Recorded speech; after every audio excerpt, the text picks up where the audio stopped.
अस्सलामु अलैकुम वरहमतुल्लाहि वबरकातुहू। Dear student, I am Mohammad Yahya Iqbal, your math teacher. आज जो है वो हमारा जो टॉपिक होगा वो है क्वाड्रेटिक इक्वेशन। ये चैप्टर नंबर 4 है फर्स्ट ईयर का। तो ये लेक्चर नंबर इस चैप्टर का आज हमारा 1 होगा और ये इस चैप्टर को जो है वो हम कंप्लीट जो है वो करेंगे लेक्चर बाय लेक्चर। तो आपको पता है जब भी मैं लेक्चर स्टार्ट करता हूँ तो सबसे पहले एक दुआ से जो है वो स्टार्ट लेता हूँ। तो आज भी जो है वो हम एक दुआ से जो है वो स्टार्ट लेते हैं। तो आपने जब भी ये मतलब पढ़ना स्टार्ट करना होता है तो आप भी बच्चे ये दुआ जो है वो लाजमी पढ़ के जो है वो स्टार्ट किया करें। बिस्मिल्लाहिर्रहमानिर्रहीम। रब्बि इश्रह ली सदरी व यस्सिर ली अमरी वहलुल उक़दतम मिन लिसानी यफ़क़हू क़ौली। अल्लाहुम्मा रब्बी ज़िदनी इल्मा। अल्लाहुम्मा रब्बी ज़िदनी इल्मा। अल्लाहुम्मा रब्बी ज़िदनी इल्मा। तो आए जी हम अपने टॉपिक की तरफ जो है वो आते हैं। तो हमारा टॉपिक है फर्स्ट ईयर का, चैप्टर नंबर जो है वो 4 है क्वाड्रेटिक इक्वेशन। तो बच्चे इस जो आपका टाइटल है, जो नेम है चैप्टर का, इसमें दो वर्ड जो है वो यूज़ हुए हुए हैं। एक क्वाड्रेटिक है और दूसरा जो है वो हमारे पास इक्वेशन है। तो सबसे पहले जो है वो हम देखते हैं कि इक्वेशन जो है वो हमारे पास क्या है, इक्वेशन किसे कहते हैं, उसके बाद क्वाड्रेटिक पे आते हैं। तो इक्वेशन पहले देखते हैं। तो हमारे पास ऐसी algebraic expression having the equality sign is called quadratic equation. मतलब इक्वेशन ऐसी अलजेब्रिक एक्सप्रेशन जिसमें हमारे पास इक्वलिटी का साइन आ जाए, जिसके अंदर इक्वलिटी का साइन आ जाए, उससे बच्चे आप क्या कहते हैं जी, इक्वेशन कहते हैं। जैसे आपके पास है जी x+2 इक्वल टू ज़ीरो। तो ये बच्चे हमारे पास जो है ये एक इक्वेशन है। ये अलजेब्रिक एक्सप्रेशन है, ये इक्वलिटी साइन डाल के आगे ज़ीरो लिख दिया हुआ है, तो इसका मतलब ये हमारे पास क्या बन गया है जी, इक्वेशन बन गया। इसी तरीके से अगर हम देखें x² plus 2x equal to आपके पास है जी 5 प्लस 3x, या यूँ भी इसको कह सकते हैं कि दो अलजेब्रिक एक्सप्रेशन जिनके दरमियान में इक्वलिटी साइन हो उसे बच्चे आप क्या कहते हैं जी, इक्वेशन का जो है वो नाम दे देते हैं। अब वो कई टाइप्स की हो सकती हैं, यूँ भी लिखा जा सकता है x⁴/2 प्लस हमारे पास 5x इक्वल टू 6। तो ये भी हमारे पास जो है वो अलजेब्रिक जो है वो इक्वेशन है। ठीक है, तो ये कई टाइप्स की जो है वो हो सकती हैं। तो यहाँ पे कोई कंडीशन ही इक्वेशन के लिए कंडीशन ये है कि हमारे पास सिर्फ़ और सिर्फ बच्चे ये याद रखना है कि इक्वल का जो है वो साइन आना चाहिए। कहीं भी इक्वल का साइन आ जाता है तो इसका मतलब वो हमारे पास क्या होंगी जी, इक्वेशन जो हैं वो होंगी। ठीक है जी। तो आए जो है हम अपने टॉपिक की तरफ आते हैं कि हमारे टॉपिक में क्वाड्रेटिक इक्वेशन जो है वो किसे कहते हैं। तो देखते हैं जी, quadratic equation.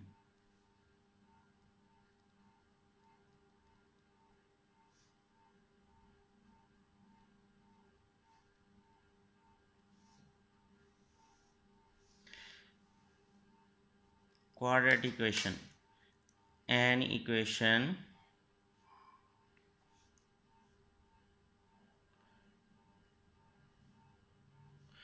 which can be written in the form of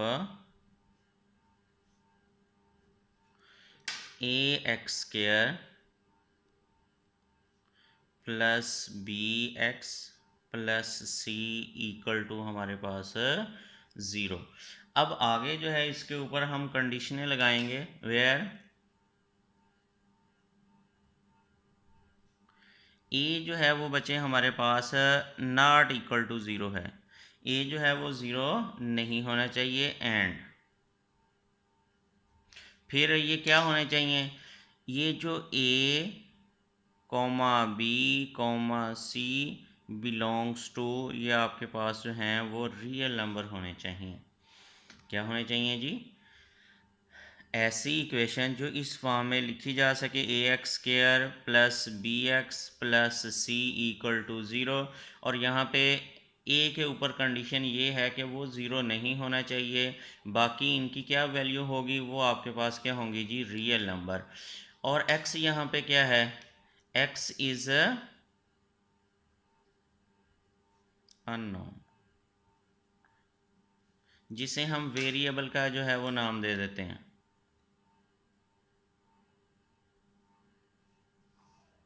x यहाँ पे क्या है जी बच्चे, वेरिएबल है, अननोन है, जिसकी वैल्यू जो है वो फाइंड आउट किया करते हैं। अच्छा यहाँ पे एक बात होती है कि हमें नहीं पता चलता, बाज़ औक़ात बच्चे जो हैं वो कंफ्यूज हो जाते हैं कि रियल नंबर जो हैं वो कौन से हैं।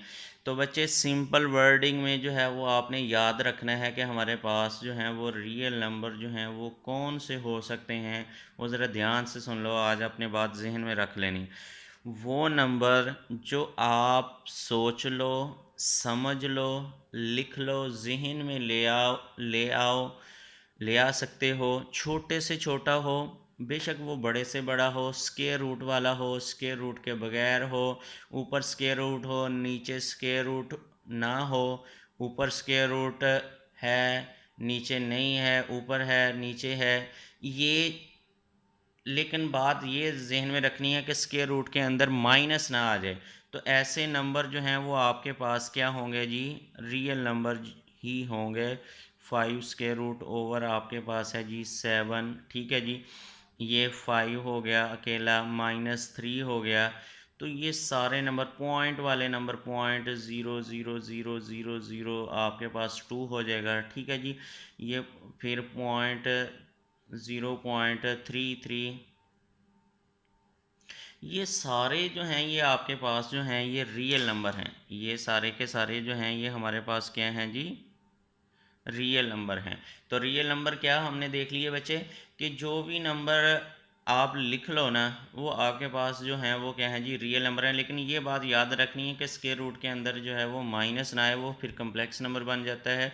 तो बाकी सारे नंबर जो हैं वो रियल नंबर हैं, तो वो यहाँ पे लिखे जा सकते हैं। एक ही जगह पे कोई नंबर हो सकते हैं इन्हीं में से, और दूसरी जगह पे जो है वो आपके पास बी की जगह पे भी हो सकता है, सी की जगह पे भी कोई ना कोई नंबर आ सकता है। तो ये आपके पास रियल नंबर को जो है वो अप्रोच करने चाहिए। तो ये हमारी डेफिनेशन है कि ऐसी इक्वेशन जो इस फॉर्म में लिखी जा सके, A X square plus B x plus C equal to zero, और यहाँ पे बच्चे ए जो है वो ज़ीरो नहीं होना चाहिए, और फिर क्या वैल्यू होनी चाहिए, वो ए बी सी जो है वो आपके पास रियल नंबर को जो है वो अप्रोच करने चाहिए। एक्स जो है वो यहाँ पे हमारे पास जो है वो क्या है जी, अननोन है। तो ये हमारे पास, इसको कहते हैं स्टैंडर्ड फॉर्म क्वाड्रेटिक इक्वेशन। क्या कहते हैं जी, इस इक्वेशन जो है, ये वाली जो इक्वेशन है, इसे हम बच्चे स्टैंडर्ड फॉर्म क्वाड्रेटिक इक्वेशन भी कहते हैं।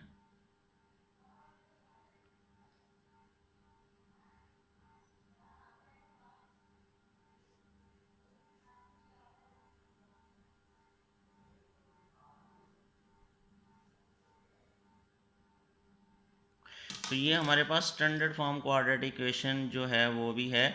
तो अब स्टैंडर्ड फॉर्म जो क्वाड्रेटिक इक्वेशन है बच्चे, वो याद रखना है, उसमें कितनी टर्म्स हैं, ये एमसीक्यूज जो है वो आपसे पूछा जा सकता है। एमसीक्यूज वो आपके पास 3 टर्म्स होंगे। स्टैंडर्ड फॉर्म क्वाड्रेटिक इक्वेशन में कितनी टर्म्स हो सकती हैं, वो आपके पास 3 टर्म्स होंगी। एक टर्म ये है, दूसरी ये है, और तीसरी हमारे पास ये है। तो यहाँ से आपसे पूछा जा सकता है कि ए बी सी जो हैं वो कौन से हैं, एमसीक्यूज़ की बात कर रहे हैं। ए बी सी जो हैं वो हमारे पास क्या हैं जी, वो कांस्टेंट हैं। कैसे कांस्टेंट हो सकते हैं, रियल नंबर हो सकते हैं। और यहाँ पे वेरिएबल जो हैं वो कितने हैं, वो एक ही वेरिएबल है, यहाँ पे जो है वो एक्स है। ये एक्स में जो है वो क्वाड्रेटिक इक्वेशन है। अच्छा यहाँ पे अब हमने एक कंडीशन ये लगाई थी कि हमारे पास ए जो है वो ज़ीरो हो जाए, ए ज़ीरो नहीं होना चाहिए। अगर यहाँ पे बच्चे ए जो है वो ज़ीरो हो जाए, for a equal to zero, तो फिर हमारी क्वाड्रेटिक इक्वेशन जो स्टैंडर्ड फॉर्म क्वाड्रेटिक इक्वेशन है उसके ऊपर क्या फ़र्क पड़ेगा, तो वो यूँ आपके पास लिखी जाएगी, 0x स्क्वायर, फिर हमारे पास B x plus C equal to zero. तो यहाँ पे जो ये इक्वेशन जो बनेगी, ये टर्म जो है वो आपके पास ज़ीरो हो जाएगी, b x plus C equal to zero. तो ये बच्चे हमारे पास लीनियर इक्वेशन बन जाएगी। क्या बन जाएगी जी? लीनियर इक्वेशन आ जाएगी। अब लीनियर इक्वेशन के लिए क्या ज़रूरी है? अब आपसे एमसीक्यू जो है वो पूछा जा सकता है कि एक जो आपके पास क्वाड्रेटिक इक्वेशन होगी वो लीनियर इक्वेशन में कब कन्वर्ट होगी? जब बच्चे हमारे पास ए ज़ीरो होगा, बी ज़ीरो होगा या सी ज़ीरो होगा। तो आप किस ऑप्शन के ऊपर जो है वो टिक करेंगे? वो आप कहेंगे जी जब हमारे पास ए जो होगा वो ज़ीरो होगा तो एक क्वाड्रेटिक इक्वेशन जो है वो लीनियर इक्वेशन में कन्वर्ट हो जाएगी। अब सिंपल वर्डिंग में लीनियर इक्वेशन बच्चे उससे कहते हैं कि जिसमें हमारे पास वेरिएबल की पावर जो है वो मैक्सिमम क्या हो जी? 1 हो। उसे आप क्या कहते हैं कि वो लीनियर इक्वेशन, या इसको दूसरे लफ्ज़ों में यूँ कहते हैं कि जो हमारे पास 1 डिग्री पोलिनोमियल जो है उससे बच्चे आप लीनियर इक्वेशन जो है वो कहते हैं 1 degree polynomial equation is also known है लीनियर इक्वेशन। अब थोड़ा सा हमने पोलिनोमियल का वर्ड जो है वो यूज़ किया है, तो पोलिनोमियल को जो है वो हम डिस्कस कर लेते हैं कि पोलिनोमियल जो है वो क्या होती है। बाज़ औक़ात हम कंफ्यूज हो जाते हैं कि पता नहीं पोलिनोमियल है क्या चीज़। तो बच्चे पोलिनोमियल सिंपल वर्डिंग में आपने याद रखना है कि आपके पास वेरिएबल की जो पावर है वो ना तो फ्रैक्शन में होनी चाहिए, ठीक है, और ना ही वेरिएबल के ऊपर जो पावर है वो नेगेटिव होनी चाहिए। तो ऐसे को हम क्या कहेंगे? ऐसी इक्वेशन को हम कहेंगे कि वो पोलिनोमियल इक्वेशन है। दोबारा से अपनी बात बच्चे रिपीट कर रहा हूँ कि पोलिनोमियल इक्वेशन सिंपल वर्डिंग में आपने अपने जहन में बात ये रखनी है, देखते ही आपको पता चलना चाहिए कि हमारे पास ऐसी इक्वेशन जिसमें वेरिएबल की पावर ना तो फ्रैक्शन में हो, फ्रैक्शन मतलब इस तरह 3/2, 5/2, 1/2, इस तरह ना हो, और ना ही वेरिएबल की पावर जो है वो नेगेटिव हो। तो ऐसी इक्वेशन को आप बच्चे क्या कहते हैं जी? कि वो हमारे पास पोलिनोमियल इक्वेशन है, ठीक है जी।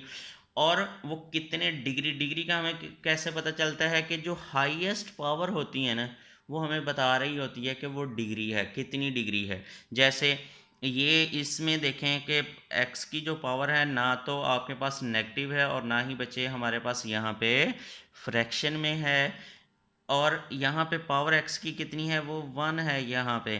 तो इसलिए हम इसको कहते हैं कि अगर पोलिनोमियल है ये, उसकी डिग्री जो है वो 1 हो जाए तो उससे बच्चे हम लीनियर इक्वेशन कहते हैं। और इसी तरीके से हम अपनी क्वाड्रेटिक इक्वेशन को भी पोलिनोमियल के ज़रिए जो है वो डिफ़ाइन कर सकते हैं। इन अदर वर्ड,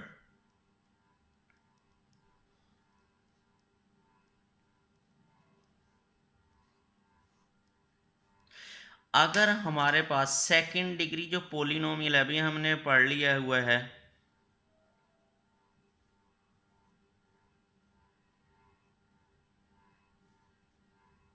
कि पोलिनोमियल क्या है।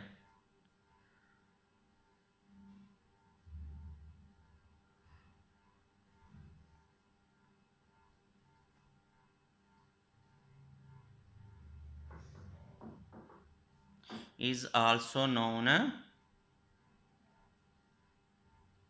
Quadratic equation.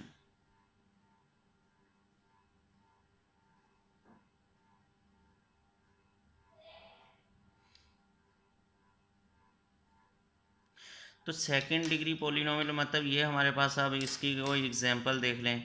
फॉर एग्जांपल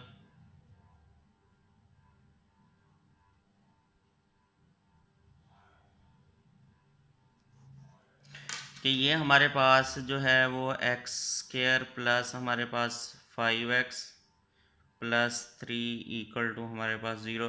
तो ये सेकंड डिग्री पोलिनोमियल है। मतलब देखो x की पावर जो है वो ना तो नेगेटिव है और ना ही फ्रैक्शन में है, और कितनी है जी? सेकंड डिग्री, मतलब इसकी डिग्री जो है वो 2 है।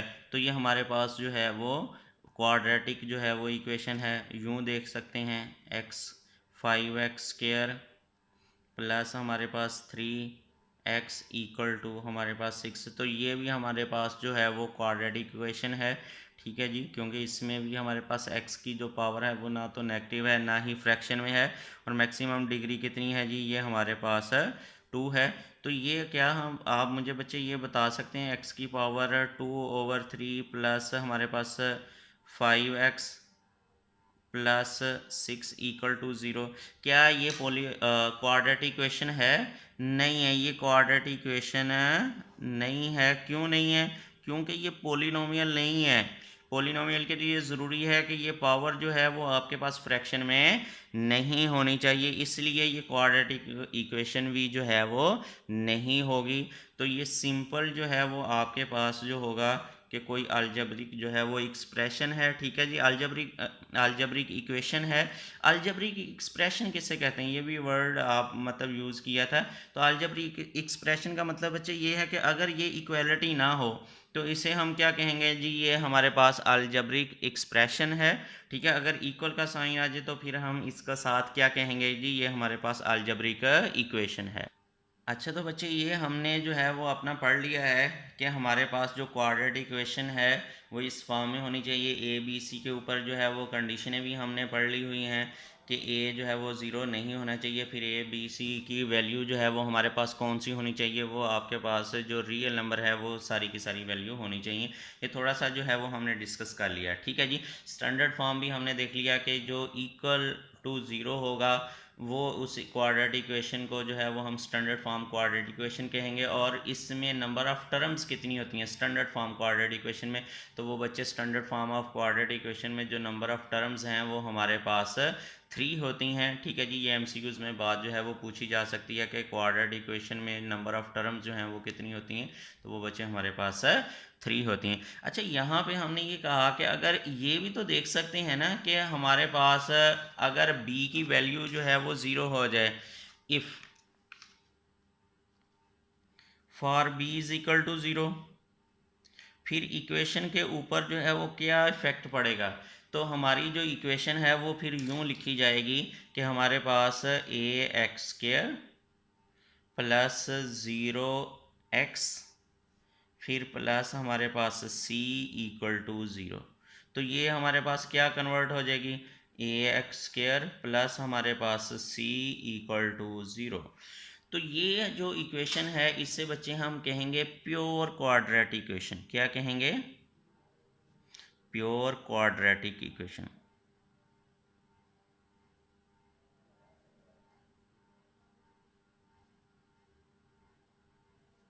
तो ये हमारे पास प्योर क्वाड्रेटिक इक्वेशन कैसे बनी कि अगर हमारे पास जो क्वाड्रेटिक इक्वेशन है बच्चे उसमें अगर b जो है वो ज़ीरो हो जाता है, क्या हो जाता है जी, b ज़ीरो हो जाता है, तो वो हमारे पास जो क्वाड्रेटिक इक्वेशन होगी उसी क्वाड्रेटिक इक्वेशन को हम बच्चे कहेंगे कि वो हमारे पास प्योर क्वाड्रेटिक इक्वेशन है, ठीक है जी। तो वो अब सिंपल वर्डिंग में आपने ये भी यहाँ से देख लेना, देखते हुए आपको नज़र आ जाएगा कि अगर x वाली टर्म जो है वो मिसिंग हो, क्वाड्रेटिक इक्वेशन में x वाली जो टर्म है वो मिसिंग हो, तो वो आप उस इक्वेशन क्वाड्रेटिक इक्वेशन को कहेंगे कि वो हमारे पास क्या है जी, प्योर क्वाड्रेटिक इक्वेशन है। तो ये एमसीक्यूज जो है वो आपसे पूछा जा सकता है कि अगर एक क्वाड्रेटिक इक्वेशन है वो प्योर क्वाड्रेटिक इक्वेशन कब कहलाएगी, जब यहाँ पे b जो होगा वो ज़ीरो होगा। b ज़ीरो होने की वजह से ये जो x वाली टर्म है बच्चे ये हमारे पास ख़त्म हो जाएगी। तो उस इक्वेशन को जो है वो हम क्या कहेंगे कि ये हमारे पास प्योर क्वाड्रेटिक इक्वेशन है, ठीक है जी। तो अगर ये c उस मतलब उधर चला जाए तो तब भी ये हमारे पास जो होगी वो क्वाड्रेटिक इक्वेशन ही होगी, ठीक है। तो अब जो है हम इसको मज़ीद आगे जो है वो डिस्कस करते हैं कि इसको सॉल्व करने के कितने तरीक़ेकार हैं। How many method to solve a quadratic equation, how many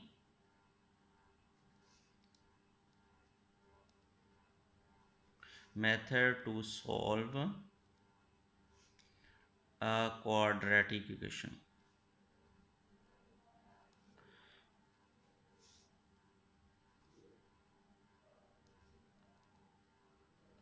एक क्वाड्रेटिक इक्वेशन को सॉल्व करने के कितने मेथड हैं जी, वो हमारे पास 3 मेथड हैं जी। एक जिसको आप ऑलरेडी प्रीवियस क्लासेस में जो है वो बच्चे पढ़ चुके हैं, फैक्टराइजेशन, या उसे फैक्टर मेथड भी कहते हैं।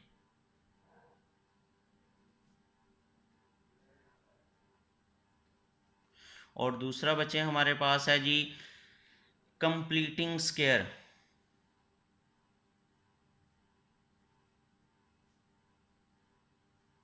Completing square method.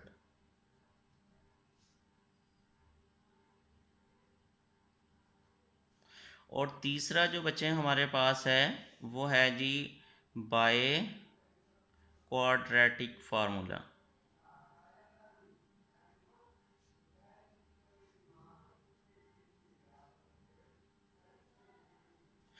ये तीन तरीके से जो है वो हम एक क्वाड्रेटिक इक्वेशन को जो है वो बच्चे सॉल्व कर सकते हैं। ये हमारे पास तीन मेथड हैं किसी भी क्वाड्रेटिक इक्वेशन को सॉल्व करने के। सॉल्व करने का मतलब क्या है? सॉल्व का मतलब बच्चे क्या होता है? आपसे कोई भी पूछ सकता है कि सॉल्व, कोई भी क्वेश्चन आता है, कोई भी इक्वेशन होती है तो वहाँ पे जो है वो लिखा हुआ होता है कि सॉल्व दिस इक्वेशन, सॉल्व सिर्फ वर्ड लिखा होता है। तो सॉल्व का मतलब ये है कि जब भी सॉल्व का वर्ड आ जाए तो बात जहन में रख लो, वहाँ इक्वेशन की बात होगी, वहाँ पे ये इक्वेशन जो है वो लाजमी होगी, इक्वल का साइन जो है वो लाजमी होगा। उसके बाद जो उसमें वेरिएबल होगा, अननोन जो होगा, उसकी वैल्यू जो है वो फाइंड आउट करने को हम सॉल्व कहते हैं। जो वैल्यू फाइंड आउट करनी है वो हमारे पास क्या होगा? सॉल्यूशन होगा, उसको हम करली ब्रैकेट में जो है वो लिखते हैं। तो बेसिक हम आपने ये जहन में लिखना है कि जब भी सॉल्व लिखा हुआ हो तो आपके जहन में वहाँ पे क्या होगा जी? इक्वेशन की जो है वो बात होगी, इक्वेशन जो होगी वो आपको दी गई होगी और आपने काम क्या करना होगा? उस इक्वेशन में जो वेरिएबल होगा, अननोन जो होगा, उसकी वैल्यू जो है वो फाइंड आउट करना, उसको बच्चे हम क्या कहते हैं जी? सॉल्व। ठीक है जी। तो अब हमारे पास क्वाड्रेटिक इक्वेशन को सॉल्व करना है, मतलब क्वाड्रेटिक इक्वेशन में वेरिएबल हमारे पास क्या है जी? ए एक्स स्क्र है प्लस हमारे पास है जी बी एक्स है प्लस सी है इक्वल टू हमारे पास क्या है जी? ज़ीरो। ये हमारे पास क्वाड्रेटिक इक्वेशन है। ठीक है जी। इसमें ये जो x है ना, इसकी वैल्यू जो है वो बच्चे हमने फाइंड आउट करनी है। तो ये जो फाइंड आउट करनी है इसको हम कहते हैं सॉल्व। इसको x की वैल्यू फाइंड आउट करने को हमारे पास तीन मेथड हैं, ये तीन तरीक़ाकार हैं। इनके ज़रिए जो है वो हम x की वैल्यू जो है वो फाइंड आउट कर सकते हैं। तो हम जो है वो एक एग्जांपल जो है वो लेते हैं जिसको जो है वो हम सॉल्व करते हैं फैक्टर मेथड से। तो आपकी एक्सरसाइज का ही क्वेश्चन नंबर 1 है, तो आप हम उसको लेते हैं 3x²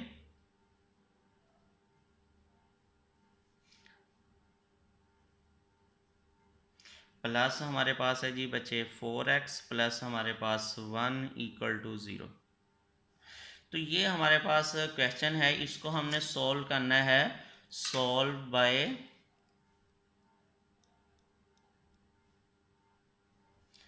फैक्टर मेथड।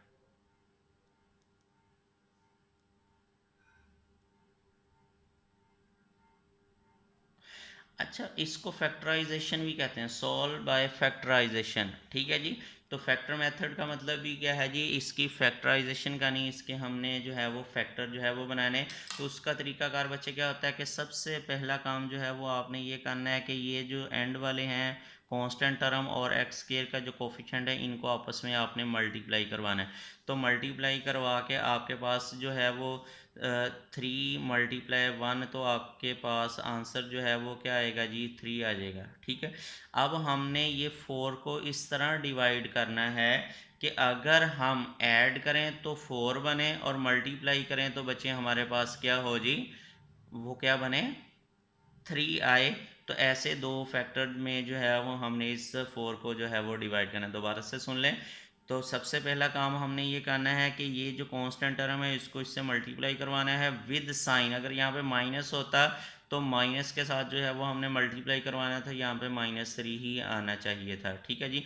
तो अब इसके बाद हमने ये 4 को इस तरह दो पार्ट में कन्वर्ट करना है कि हमारे पास दो नंबर इस तरह हो कि अगर उनको मल्टीप्लाई करें तो 3 हो और अगर हम ऐड करें तो हमारे पास क्या हो जी? 4 बने।